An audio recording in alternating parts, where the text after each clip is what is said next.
안녕하세요. 세계사엔 교회사, 세계사와 함께 푸는 스토리텔링 교회사 시간입니다. 자, 오늘은 septimius severus 황제의 기독교 박해를 주제로 공부해 보도록 하겠습니다. 로마 제국 전체의 역사를 이제 간략히 정리한 도표를 보고 계시는데, 로마 제국은 주전 753년 로물루스에 의해서 시작되어서 주후 476년 로물루스 아우구스투스를 이제 끝으로 멸망을 하게 되죠. 하지만 이것은 이제 동쪽 로마와 서쪽 로마로 나뉜 상태에서 서로마에 해당하는 것이고, 동쪽 로마는 이제 비잔틴 제국이라는 이름으로 1000년을 더 지탱하다가 1453년 이제 오스만 터키에 의해서 멸망을 합니다. 자, 우리가 살펴보는 이 초대 교회사는 이제 옥타비아누스를 시작으로 이제 로마가 황제가 통치하는 제정으로 넘어가죠. 그때부터 해서 로물루스 아우구스투스까지 이어지는 서로마 제국이 멸망하는 이 시기까지를 초대 교회사라는 이름으로 살펴보면서 로마 제국 옥타비아누스부터 로물루스 아우구스투스까지 이어지는 로마 제국 전체의 그 역사까지 함께 공부하고 있습니다.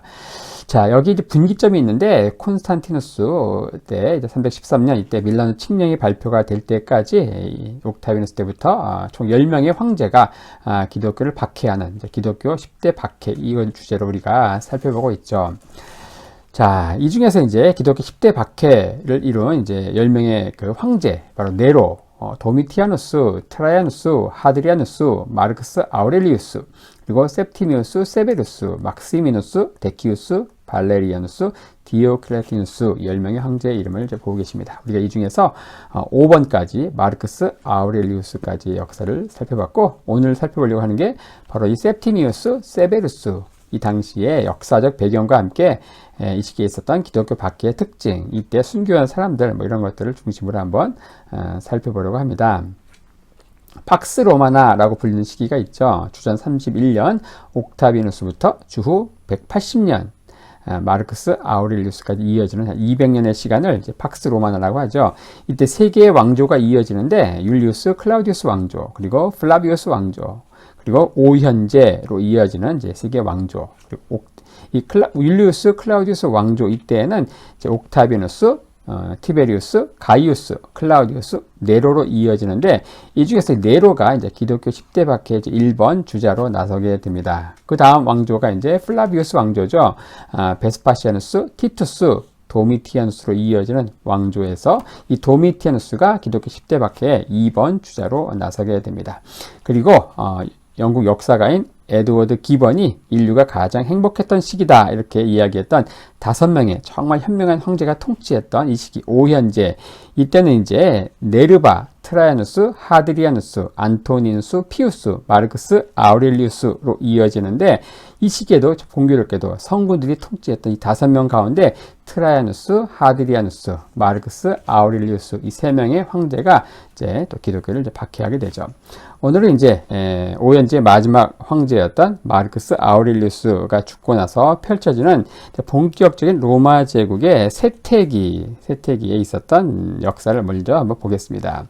자, 본격적인 쇠퇴기, 마르크스 아우렐리우스가 죽는 180년부터 바로 50년간 이어질 군인 황제의 난립 시기가 시작되는 235년까지 이 시기가 이제 본격적인 쇠퇴기인데, 자, 콤모두스가 이제 즉위하는 이제 이때부터 군인 황제 난립까지의 시간을 우리가 살펴본다. 자, 에드워드 기번이라고 있습니다. 영국의 역사가인데 로마 제국 세망사를 썼죠. 자, 이분이 바로 콤모두스가 즉위하는 때부터 로마 제국이 정점을 찍고 이제 본격적으로 내리막길, 쇠퇴기로 가는 시기였다, 이렇게 기록을 하고 있습니다. 자, 우리가 살펴보려는 이 시기에 로마의 황제가 바로 콤모두스를 시작으로 해서 이제 콤모두스가 죽고 나서 잠시 5년간의 내란이 있다가 그 내란을 수습한 황제가 바로 이제 이 septimius severus입니다. 바로 기독교 박해 6번 타자로 등장하는 오늘 영상에 다룰 septimius severus고요. 그 뒤를 이어서 그 아들 카라칼라, 그리고 이 카라칼라를 죽이고 암살한 사람이 마크리누스죠. 이 사람이 잠깐 이렇게 통치하다가 다시 이제 등장하는 게 엘라가발루스, 그리고 알렉산더 세베루스로 이어집니다. 이 시기에 살펴볼 이제 황제들은 소위 말하는 이제 세베루스 왕조로 불리는 세베루스 왕조로 불리는 황제들이다.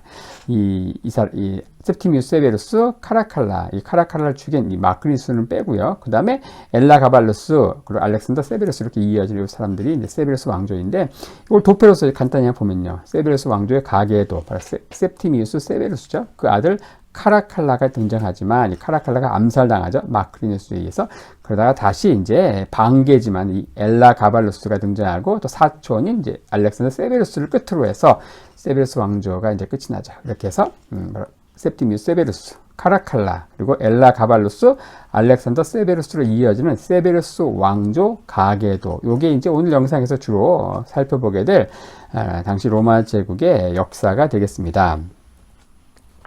자, 콤모두스, 이 콤모두스가 등장하면서 로마 제국은 내리막길로 가게 되는데, 이 사람은 이제 동시대나 또 후대 역사가들로부터 황제로서는 부적격자라는 이제 악평을 듣는 사람이죠. 그럼 왜 이런 찌질이를 이제 후계자로 지명했는가? 오현제 마지막 황제였던 마르크스 아우렐리우스는 아들이지만 찌질이였거든요. 콤모두스가. 왜 이런 찌질이의 아들을 후계자로 지명했는가? 자, 이것은 이제 오현제 시대의 특징이 무엇인가? 어떻게 이렇게 현명한 황제들이 5명 계속 쭉쭉 이어질 수 있었는가? 이것은 바로 이 오현제 시대의 특징이 뭔가? 바로 이 독특한 제위 계승 방식이었습니다. 어떤 검증된 인재를 자신의 양자로 삼아서 그리고 후계자로 지명하는 방식이었죠. 이게 가능했던 것은 이제 오현제 가운데 선황제 4명은 아들이 없었습니다. 그러니까 어떻게 보면 궁여지책으로서 뭐 그렇게 할 수밖에 없었죠. 근데 이게 최고의 어떤 그 제위 계승 방식이었던 겁니다.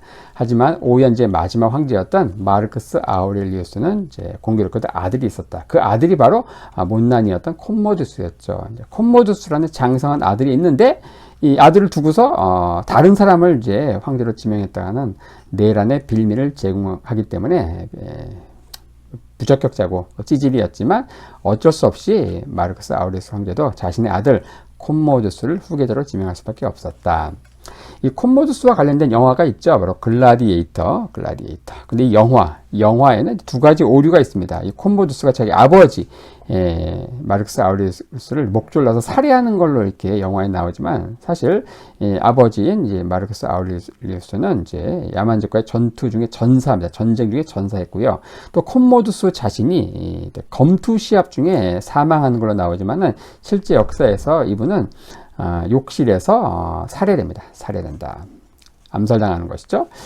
이 사람은 이제 19살에 즉위하는데, 그때까지는 상당히 무난했다. 하지만 2년 뒤, 황제가 된 지 2년 뒤에 어떤 음모 사건이 발생하고, 이 사건을 계기로 완전 희대의 폭군으로 이제 변하게 되는데, 그 계기가 뭔가, 이 콤모두스는 14살 때 엄마를 잃고 큰 누나를 엄마처럼 의지했거든요. 그런데 이 콤모두스 암살 주모자가 큰 누나였던 거예요. 엄청난 충격을 받고 이후에 희대의 폭군으로 변하게 됩니다. 그리고서 이때 이제 원로원 의원들, 군단장들을 법적 절차 없이 다 사형시키고요. 또 자신은 검투 경기에 완전히 중독되어서 이 검투사와 실제 프로 그 검투사와 이 막상막하의 실력을 이제 다퉜다고 하네요. 나중에 정신분열 증세를 보여서 자신이 헤라클레스의 환생이다. 그렇게 주장하고 다녔다고 합니다. 근데 공교롭게도 12년 이 콤모두스의 치세는 상당히 이제 평온했고, 또, 하지만 그런 가운데 애첩에 의해서 이제 암살당한다. 네로, 그리고 도미티아누스에 이어서 이제 이 콤모두스도 원로원에 의해서 죽고 나서 이제 기록 말살형에 처해지죠. 일종의 탄핵을 당한 것이라고 볼 수 있습니다.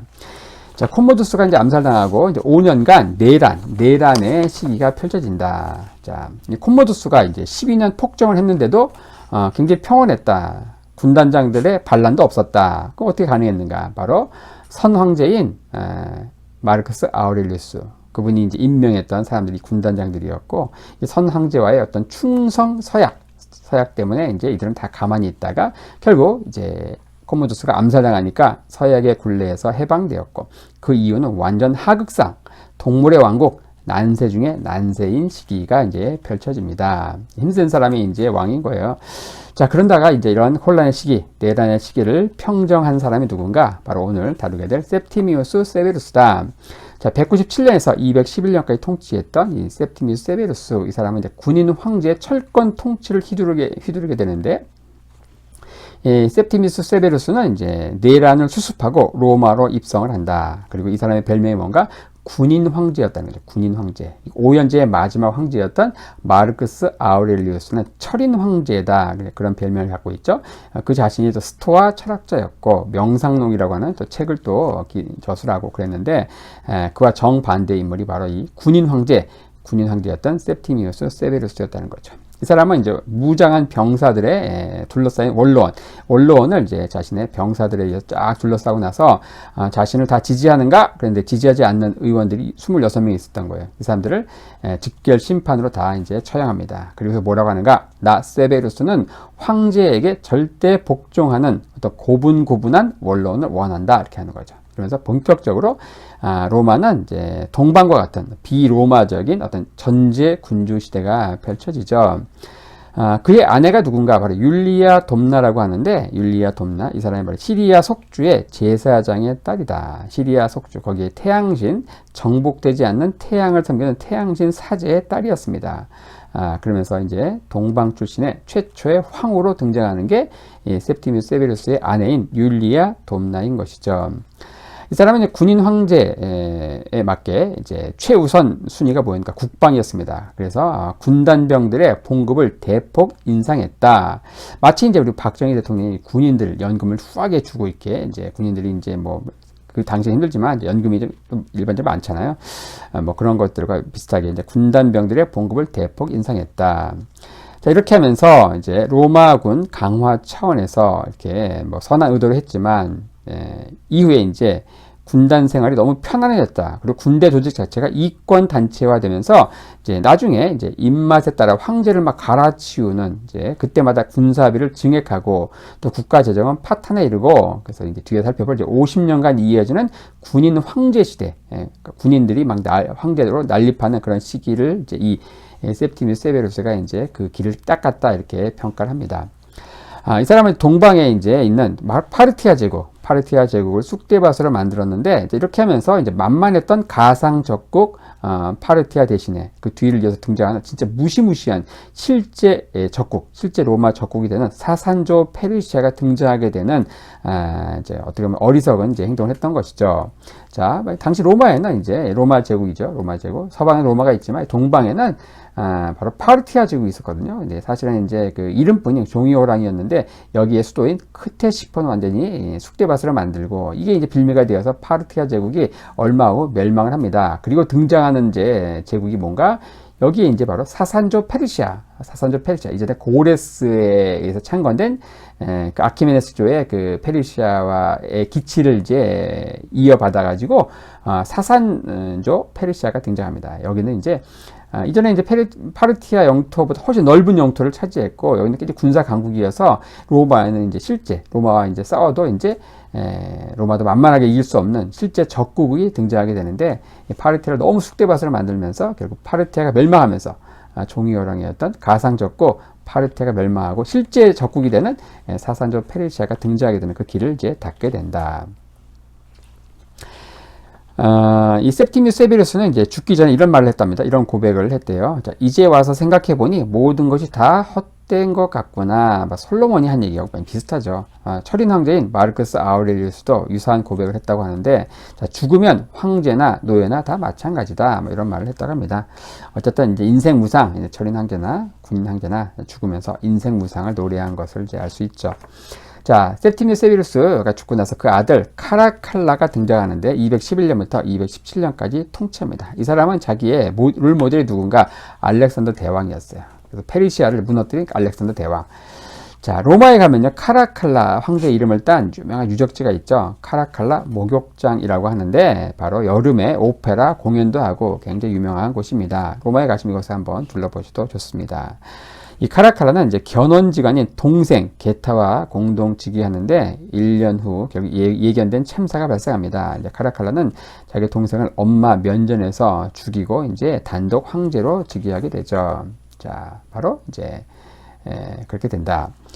자, 그리고 이제 이걸 볼 때 군인 황제나 철인 황제나 모두 자식 농사에서는 실패한 걸 할 수 있죠. 철인 황제인 마르크스 아우렐리우스도 콤모두스라고 하는 찌질이를 낳았고, 그리고 이제 군인 황제인 septimius severus도 굉장히 이제 또 사악한 카라칼라를 이제 아들로 낳았으니까요.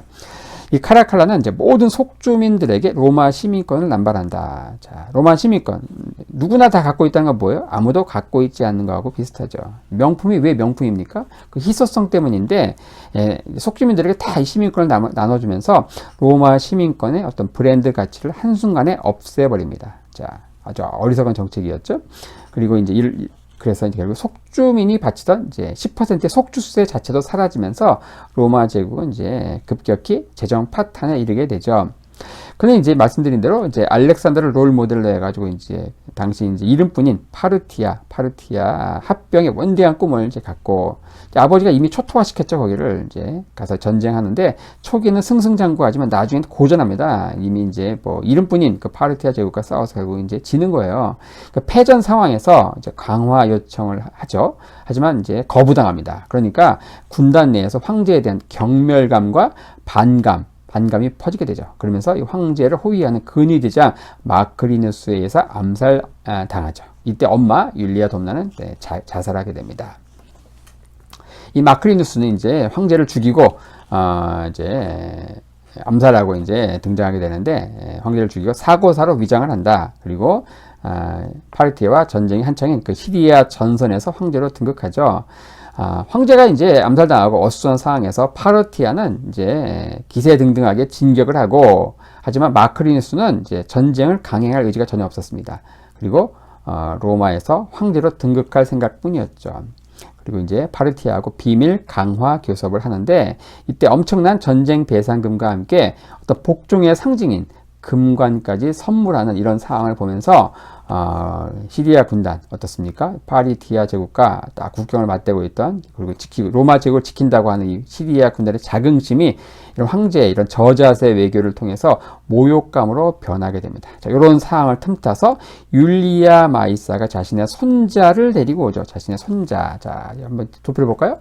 세베루스 왕조. 자, 이 septimius severus가 있고 율리아 domna가 있고 카라칼라가 동생 게타와 함께 즉위하지만 동생을 1년을 죽이고 단독 황제가 된다. 이 카라칼라가 이제 마크리누스에서 암살당하고, 자, 그런 가운데 이제 엘라가발로스가 등장하게 되는데, 이 사람이 어떻게 등장하게 되는가? 그 할머니 율리아 마이사가 이제 어떻게 합니까? 당시 시리아 군단의 자긍심이 모욕감으로 변한 상황을 이용합니다. 이 군단에 찾아와서 어때요? 자신의 손자인 엘라가발로스를 군단장에게 데려가서 뭐라고 얘기합니까? 이 사람이 이 카라칼라의 숨겨진 아들이라고 거짓말하죠. 전혀 상관없죠. 뭐 이렇게 조카뻘 되겠죠. 자신의 손자인 이 엘라가발로스를 이 선왕 상제인 카라칼라 황제의 숨겨진 아들이라고 거짓말한다. 사실 인간은 이제 사실이니까 믿는 것보다는 사실이길 바라기 때문에 믿는 경우가 많죠. 이런 가운데 이제 군단장의 추대로 엘라가발로스가 황제가 되고 마크리누스는 이제 암살당하게 되죠. 자, 이런 가운데 이제 엘라가발로스 218년부터 222년까지 등장하는데, 이 사람은 이제 강남 스타일이 아니고 완전 오리엔트 스타일 황제입니다. 최초의 동방 출신의 황제다. 그리고 평생 태양신, 정복되지 않은 태양신을 섬기는 태양신 사제로 살아온 사람인데, 이 사람의 이름 자체도 희한하죠. 엘라가발로스. 이 말이 바로 성소, 태양신을 섬기는 그 성소를 관리하는 자다. 그런 뜻입니다. 1년 5개월 후에 로마로 입성을 하는데, 그 모습이 너무 이상해가지고 로마 시민들이 완전히 멘붕에 빠졌다고 하네요. 자, 할머니의 섭정 덕에 그나마 4년을 버텼지만 너무 통치를 못해서 사촌 동생 알렉산더 세베루스에게 할머니께 양위하라고 하니까 결국 고집 부리다가 결국 죽게 됩니다. 자, 할머니가 섭정을 나름 잘했습니다. 이런 가운데 이제 세베루스 왕조의 마지막 황제인 알렉산더 세베루스가 등장한다. 그는 나름의 성군이었습니다. 국정 고문으로 최고 석학인 울피아누스를 이제 고용했지요. 그리고 또 성군의 자질을 보였는데, 바로 엄마 율리아 마메아가 섭정하면서 이제 먹구름이 끼기 시작한다. 이 엄마가 이제 어때요? 정적들을 하나씩 제거하는데, 정말 정치를 잘했던 그 당시 총리였던 울피아누스를 이제 제거하고, 그걸 시작으로 정적들을 하나씩 제거하면서 이제 로마는 이제 먹구름이 끼기 시작한다. 또 거대한 먹구름은 뭔가 이 사산조 페르시아가 알렉산더 세베루스 통치기에 이제 등장하면서 이후 로마 제국과 이제 자웅을 겨루는 이제 전투의 시기가 이제 펼쳐지는 것이죠.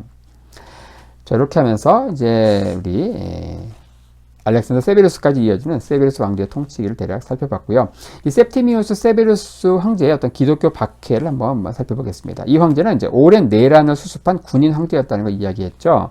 그리고 이제 이런 상황에서 어떤 종교적인 통일성 유지를 위해서 정복되지 않는 태양, 자신의 아내가 이제 동방 태양신 사제의 딸이었어요. 그래서 아내의 영향으로 정복되지 않는 태양을 이제 로마의 주신으로 선포하고 이 신을 예배하도록 명령을 하죠. 이런 가운데 유대인과 기독교인이 반기를 들고 그러니까 이 두 종교를 개종하는 자는 전부 이제 처형을 하게 됩니다. 그리고서 202년에 칙령을 발표하게 되는데 이게 기독교 박해사에서 굉장히 중요한 전환점이 되는 칙령입니다. 이 이전에는 202년 이 septimius severus의 칙령 이전에는 어떤 박해가 기존에 믿는 자들, 신자들을 겨냥했다고 하면은 이후에는 202년 칙령 이후에는 어떤 개종자, 개종하는 사람, 또 개종하도록 전한 전파자, 전도자를 겨냥했다는 데서 이제 박해사였던 전환점이 됩니다. 이 당시 박해로 인해서 리옹의 감독인 이제 이레니우스 그리고 오리겐의 아버지인 레오니다스가 순교하게 되죠. 그리고 특히 이제 아프리카 이 카르타고의 상류층 여인인 퍼페투아와 그가 데리고 있던 노예 펠리시타스가 순교하게 되는데 당시 이제 이 두 여인은 들소에 받쳐서 죽게 되는데 이 퍼페투아는 짐승의 몸이 여기저기 찢긴 상황에서 머리를 다시 묶을 수 있도록 해달라고 이제 간청합니다. 머리가 풀어진 것은 슬픔과 애도의 상징인데 순교에 참여하는 이 날은 그녀 생애에서 너무 기쁜 날이다. 이제 이러면서 머리를 다시 묶도록 간청했다는 것이죠. 경기장 한가운데 서서 마지막 작별의 입맞춤을 나눈 후 칼에 찔려 결국 죽게 됩니다. septimius severus가 죽고 나서 이제 결국 엘라가발루스, 알렉산더 세베루스 당시에는 박해가 결국 이제 중단되고요. 알렉산더 세베루스는 굉장히 재미난 인물인데 이분은 이제 어떤 자기의 재단, 황제 개인 재단에 로마의 그 신들을 이제 신상을 놓고 거기다가 예수의 신상과 함께 유대교의 또 이렇게 중요한 아브라함의 성상을 함께 모셨다는 거예요. 그러니까 로마의 신도 숭배하고 기독교의 신도 숭배하고 유대교의 어떤 그 선지자도 숭배하고 했던 사람이 알렉산더 세베루스였습니다. 오늘날 내용 종교 다원주의쯤에 해당하나요? 또 그의 어머니 율리아 마메아는 당시 알렉산드리아에서 그 교리 학교를 세워서 명성을 날리던 초대 교부 가운데 한 명이 이제 오리겐의 강의를 들으러 그 알렉산드리아까지 찾아가서 청강했다고 합니다. 자, 이렇게 하면서 이제 septimius severus의 기독교 박해를 살펴봤고요. 자, 그 시대를 배경으로 하는 로마 역사 함께 살펴보았습니다.